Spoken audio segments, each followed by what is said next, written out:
அதோட இன்னொரு மந்திரி போய் மூக்கு பிடிக்க பிரியாணி சாப்பிட்டார் வீட்டில்.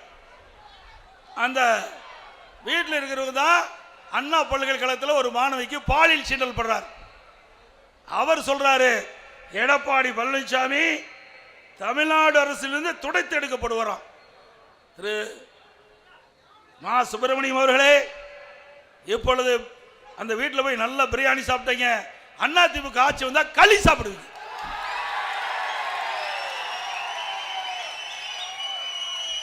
நாடே கேள்வி கேட்டிருக்குது, யார் அந்த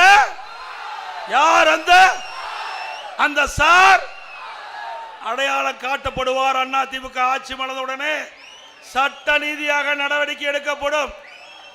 எடுப்போம்ல. அப்புறம் அறிவுஜீவி திரு ஸ்டாலின் பேசுறார்.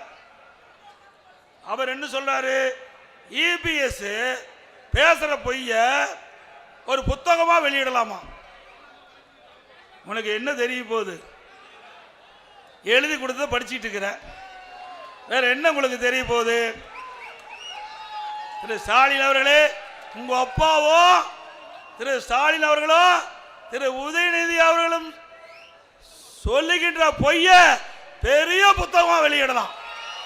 உண்மைதானே? தினந்தோறும் 5 ஆண்டு காலம் அப்படியே டிப் டாப்பா கோட் சூட் போட்டு வந்து பத்திரிகைக்கும் நம்முடைய தொலைக்காட்சிக்கும் அப்படியே முன்னாடி வந்து நின்று போட்டோ ஷூட், அத படம் எடுத்து நம்முடைய தொலைக்காட்சி ஒளிபரப்பு செய்வாங்க, பத்திரிகையில் வரும்.